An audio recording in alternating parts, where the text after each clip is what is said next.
नमस्कार, मैं हूं तरुण उपाध्याय। हम डिस्कस कर रहे हैं वेक्टर वाले चैप्टर को, जिसमें हम जान चुके हैं वेक्टर क्वांटिटी कौन सी हैं, स्केलर क्वांटिटीज कौन सी हैं, टाइप्स ऑफ वेक्टर क्या हैं। कल हमने पढ़ा वेक्टर के एडिशन को और उनके सब्ट्रैक्शन को, और उनके कुछ फॉर्मूले और कुछ ट्रिक्स बताई थी मैंने आपको कि उन ट्रिक्स को अगर आप याद कर लेते हैं तो क्वेश्चन कितना जल्दी सॉल्व हो सकता है। आज उन ट्रिक्स को इस्तेमाल करेंगे और जानेंगे कि वेक्टर के एडिशन से कैसे क्वेश्चंस आ सकते हैं, वेक्टर के सब्ट्रैक्शन से कौन से क्वेश्चन आ सकते हैं। देख लीजिए, एक क्वेश्चन देखते हैं वेक्टर के एडिशन पे। क्वेश्चन दे रखा है कि हमें एक ट्रायंगुलर शेप दे रखी है। मान लीजिए कि ट्रायंगल दे रखा है विच इज इक्विलेटरल ट्रायंगल, और इसके तीनों कॉर्नर पे एम मास के कोई भी तीन वस्तु रखी हुई है, पिंड रखा हुआ है, कोई भी चीज रखी हुई है, और यहां पे भी उसका एक एम द्रव्यमान की कोई चीज रखी हुई है। तो क्वेश्चन है कि इस वाले द्रव्यमान पे टोटल इन तीनों की वजह से कितना फोर्स अप्लाई होगा। ठीक है, तो देखिए हम क्या जानते हैं, एम एम एम।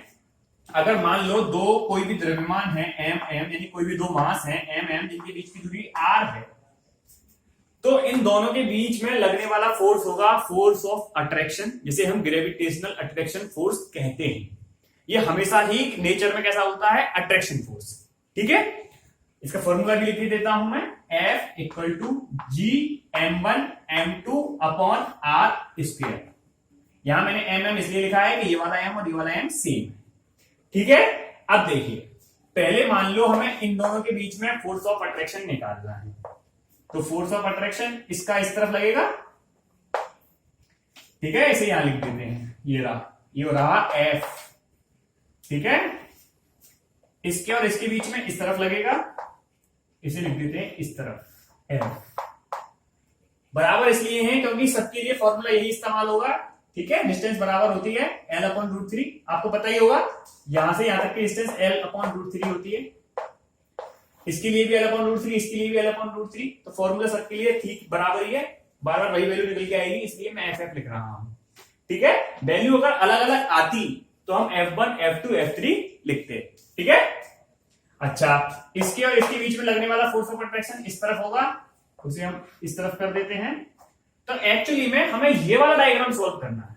अगर हम ये वाला डायग्राम सॉल्व कर पाते हैं तो हम जान पाएंगे कि यहां पे जो मास रखा हुआ है उस पे टोटल कितना फोर्स अप्लाइड हो रहा है। इसे हम कैसे सॉल्व करेंगे, तीनों वेक्टर हैं। अगर आप जानते हैं कि वेक्टर के एडिशन को इस्तेमाल करके रिजल्टेंट फोर्स कैसे निकालेंगे, तो आप फटाक से इस वाले क्वेश्चन का आंसर कर सकते हैं। इधर देखिए, इस वाले वेक्टर और इस वाले वेक्टर के बीच में कितना फोर्स लगेगा, मुझे फटाफट बता दीजिए। इस वाले और इस वाले के बीच में कितना एंगल बन रहा है, आप बता सकते हैं? कैसे निकालेंगे? ये पूरा कितना का होता है, 360। कितने क्वाड्रेंट बनना है, 1 2 3, 3 से डिवाइड कर दो, कितना आया 120। तो ये भी 120 का बन रहा है, ये भी 120 का बन रहा है, और ये भी 120 का बन रहा है। फिलहाल हम इन दोनों के बीच की बात कर लेते हैं। ठीक है, तो फोर्स F1 और F2 के बीच में 120 डिग्री का एंगल बन रहा है, और इसे मिटा के हमें रिजल्टेंट फोर्स निकालना है। या तो आप फॉर्मूले का इस्तेमाल करिए जो मैंने आपको कल बताया था, वो क्या था, a square plus B square plus 2ab cos theta. एक तरीका तो ये है, यहां थीटा की जगह 120 रखो, फिर से सॉल्व आउट करो, तब जाके रिजल्टेंट निकलेगा। उस रिजल्टेंट को आपको यहां रखना है। दूसरा तरीका क्या था, मैंने आपको ट्रिक बताई थी, if theta equal to 120 then r equal to f, बताई थी ना, वहां पे P था, यहां पे F है। इन दोनों के बीच का एंगल अगर 120 है तो रिजल्टेंट कितना निकलेगा, F। अब देखो, अच्छा वही, अगर दोनों की पूंछ मिल रही हैं और दोनों की खोपड़ियां दूर है, यानी दोनों का हेड दूर है और पूंछ मिल रही है, तो हम क्या करते हैं, कौन सा इस्तेमाल करते हैं, लॉ ऑफ पैरेललोग्राम इस्तेमाल करिए। इसके समांतर यहां पे, इसके समांतर यहां पे, और इसका डायगोनल रिजल्टेंट होगा। ये रिजल्टेंट हो गया कितना, R इक्वल टू F। तो ये पूरा बन क्या गया, ये बन गया एक फोर्स इधर लग रहा था, एक इधर लग रहा था, एक इधर लग रहा था, इसका रिजल्टेंट यहां निकल के आया एफ। इसे आप हटा दो क्योंकि इनका रिजल्टेंट तो एफ आ गया ना, इधर भी एफ लग रहा है। अब देखिए ये कोई भी ब्लॉक है जिसपे एफ कोई आदमी ऊपर की तरफ खींच रहा है, इसे कोई नीचे की तरफ खींच रहा है, तो क्या इसमें कोई डिस्प्लेसमेंट होगा? नहीं। रिजल्टेंट फोर्स कितना? F minus F equal to 0। तो यहां पे हो गया रिजल्टेंट आर इक्वल टू 0। तो आंसर क्या आ गया? इस वाले मास पे लगने वाला फोर्स होगा 0। ये है आपका बिल्कुल फास्ट और सिंपल तरीका। दूसरा कठिन वाला तरीका कौन सा है? वो ये है, या आप थीटा की वैल्यू 120 रखिए, फिर इसे अंडर रूट को सॉल्व करिए, विच इज वेरी डिफिकल्ट चीज। अगर आप अंडर रूट को सॉल्व करते हैं तो खुद को थोड़ा सा कॉम्प्लिकेट कर लेते हैं, तब जाके आर निकलेगा। उस आर की वैल्यू यहां रखिए, फिर F1 माइनस F2 करिए, तब जाके आपका आंसर आएगा।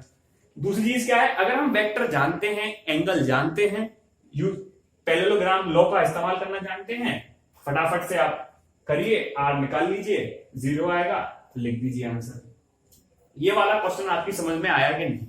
ऐसे ही आप सारे क्वेश्चन कर सकते हैं। मान लीजिए यहां से हटा के क्यू कर दो, क्यू क्यू क्यू, आप समझ रहे हैं? चलिए मैं आपको एक होमवर्क दे ही देता हूं। मान लीजिए इसे हटा के हम क्यू कर देते हैं, वो भी बहुत पॉपुलर क्वेश्चन है। क्वेश्चन ये है कि वही है सेम, बस वहां पे क्यू क्यू क्यू और क्यू, ये छोटा वाला क्यू मैंने इसलिए लिखा है। क्वेश्चन ये है कि इस छोटे वाले क्यू की जगह पे कितना चार्ज रखा जाए कि इस वाले क्यू पे लगने वाला फोर्स 0 हो जाए। पहले हम क्या कर रहे थे? यहां पे फोर्स 0 कर रहे थे, है ना? इस बार हम यहां कर रहे हैं। तो ये आपके लिए एक होमवर्क है कि ये एक गिवन है कि ये एक इक्विलैटरल ट्रायंगल है जिसके तीनों कॉर्नर पे क्यू क्यू क्यू चार्ज रखा हुआ है। यहां पे हमें बताना है विच इज कितने L/√3 डिस्टेंस है, ये मैं आपको बता देता हूं। और आपको बताना है कि इस वाले क्यू की जगह पे कितना चार्ज रखा जाए कि इस वाले चार्ज पे लगने वाला फोर्स 0 हो जाए। ठीक है, ये आपका होमवर्क है। कमेंट सेक्शन में हमें आप आंसर करके बता सकते हैं, और जो बच्चा बिल्कुल करेक्ट आंसर देगा उसे हमारी तरफ से तालियां। तुम क्या सोच रहे थे हम तुम्हें पैसा देंगे? चलिए अब देख लेते हैं एक एग्जाम्पल उसका सब्ट्रैक्शन का। वो क्वेश्चन भी आपने बहुत सुना होगा, क्वेश्चन है, बच्चे हंस रहे हैं देखिए मां साहब तो शर्ट उठा रहे हैं मिटाने के लिए। अरे अभी का चलिए, घर के पर्दा वर्दा सब यही दिखेंगे हमें। क्वेश्चन देखिए, क्वेश्चन है क्वेश्चन नंबर 2।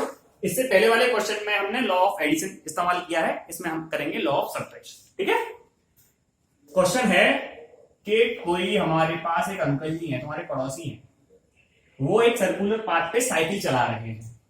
ठीक है, साइकिल चला रहे हैं, इसका सेंटर यहां पे मान लेते हैं, लेट्स सी। और उन्होंने यहां से साइकिल चलाना शुरू किया और वो यहां से चलते चलते चलते चलते चलते चलते आ गए यहां कांस्टेंट स्पीड से। आप बात समझ रहे हैं? स्पीड को चेंज नहीं कर रहे हैं।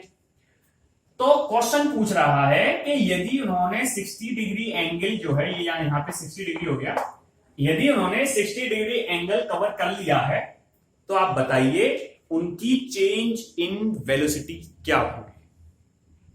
पहली चीज तो यह है कि आप मुझे बताइए कि स्पीड अगर कांस्टेंट है तो क्या वेलोसिटी चेंज होगी या नहीं होगी इस वाले केस में। कमेंट सेक्शन में आप आंसर कर सकते हैं फटाफट। चलिए अब मैं बता देता हूं आपको, स्पीड अगर कांस्टेंट है और सर्कुलर पाथ है तो वेलोसिटी चेंज होगी बिकॉज ऑफ डायरेक्शन, क्योंकि यहां पे डायरेक्शन बार बार बदलेगी। अगर डायरेक्शन बदल रही है तो आपकी वेलोसिटी भी बदलेगी। यहां पे देखिए डायरेक्शन क्या है, टेंजेंट टू द पॉइंट, गलत हो गया है, थोड़ा सा टेढ़ा हो गया है। ठीक है, और यहां पे डायरेक्शन क्या है, ये, तो इसे यहां बना लेते हैं। यहां पे डायरेक्शन है ये और यहां पे डायरेक्शन है ये। ठीक है, अब वो पूछ रहे हैं कि change in velocity, change in velocity. तरीका एक तो वही है, आप फॉर्मूले का इस्तेमाल करें, r equal to A square plus B square minus 2ab cos theta. वहां पे थीटा की वैल्यू रखें जो आपको पता ही नहीं है। यहाँ पे पता है आपको थीटा कितना है, अभी देख लेंगे थीटा कितना है। यहाँ पे देखो अब क्या है, चेंज इन वेलोसिटी क्या होती है, v final minus v initial. बस आप इतना फाइंड आउट कर लो, आपको जो है मिल जाना है आंसर। तो देखो ये था v इनिशियल, ये तो v इनिशियल है, ये v फाइनल है, लेकिन ये क्या करने को कह रहे हैं, v final minus v initial. तो माइनस v के लिए हमें इसकी डायरेक्शन बदलनी पड़ेगी, तो ये तो रहा v फाइनल, और v इनिशियल के लिए इसे यहां करना पड़ेगा। समझ रहे हैं आप बात को, ये है v फाइनल और ये है v इनिशियल, ठीक है। अच्छा ये एंगल कितना था 60, यानी ये वाला अगर इस ऊपर करते हैं 60 डिग्री एंगल था, 60 180 में से घटाएंगे तो कितना बचा 120, यहां पे बचा 120। कौन सा लॉ इस्तेमाल करेंगे, लॉ ऑफ पैरेललोग्राम।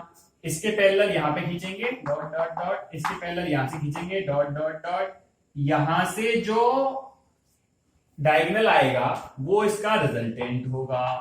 बात समझ में आई, हमने इस्तेमाल किया है पैरेललोग्राम लॉ का। इसके पैरेलल ये खींचा, इसके पैरेलल ये खींचा, यहां से एक डायगोनल खींचा, ये इसका आर है।